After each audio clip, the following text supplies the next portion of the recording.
आज हम एक ऐसे गांव की कहानी सुनने वाले हैं, एक ऐसा गांव जिसने अपनी किस्मत ना खुद ही लिख डाली। ये कहानी है आनंदपुर की और इस कहानी की जो हीरो हैं वो है उर्मिला देवी, जिनकी आंखों में एक सवाल था, एक बेचैनी थी।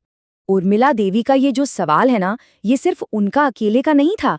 ये तो गांव की हर उस औरत का सवाल था जो रोज मेहनत के पहिए में पिस रही थी और यही सोचती थी कि क्या इस अंधेरे के आगे कोई सवेरा है भी या नहीं। तो चलिए इस कहानी के पहले हिस्से को जरा समझते हैं। ये वो वक्त था जब गांव की महिलाओं की जिंदगी एक ऐसे पिंजरे में कैद थी जो दिखता नहीं था। दिन भर की हाड़-तोड़ मेहनत, जिसकी ना तो कोई कीमत थी और ना ही कोई पहचान। जरा सोच कर देखिए उर्मिला के दिन के बारे में। सूरज उगने से भी पहले ये भाग दौड़ शुरू हो जाती थी और कभी खत्म ही नहीं होती थी। उनका वक्त उनका अपना था ही नहीं, वो तो बस एक के बाद एक कामों की जंजीरों में जकड़ी हुई थी। और इतनी इतनी कड़ी मेहनत का सिला क्या मिला?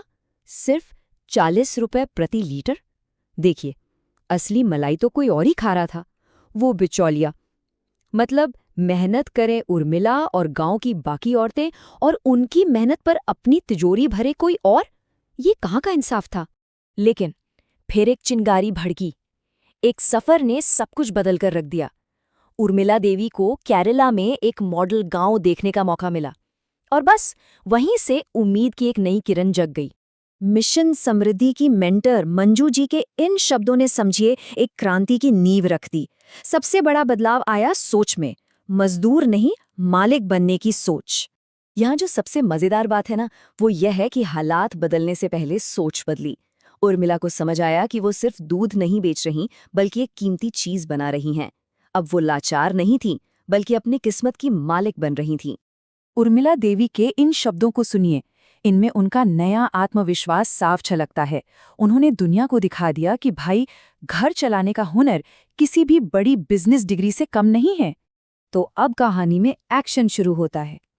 केरल से जो प्रेरणा मिली थी ना, उसे आनंदपुर में हकीकत में बदला गया। एक मजबूत इरादे के साथ एक बहुत ही ठोस योजना बनाई गई।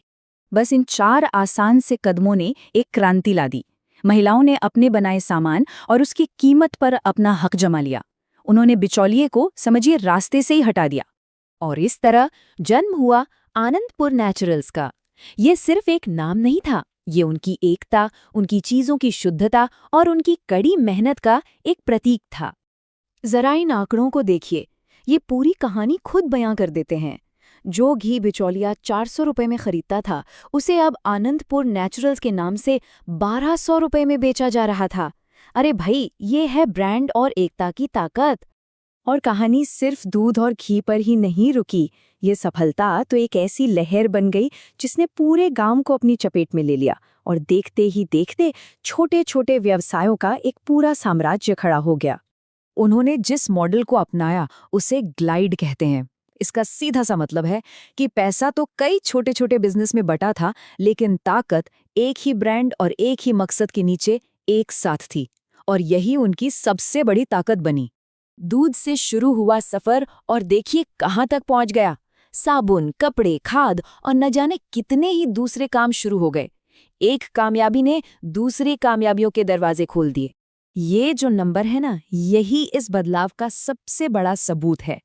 एक दो नहीं, बल्कि 100 औरतें अब मजदूर नहीं थी, अपने अपने कारोबार की मालकिन बन चुकी थीं। मतलब पूरे के पूरे समुदाय की जिंदगी बदल गई थी। उर्मिला देवी की ये बात इस पूरे सफर का निचोड़ है। उन्होंने किसी के आने का इंतजार नहीं किया।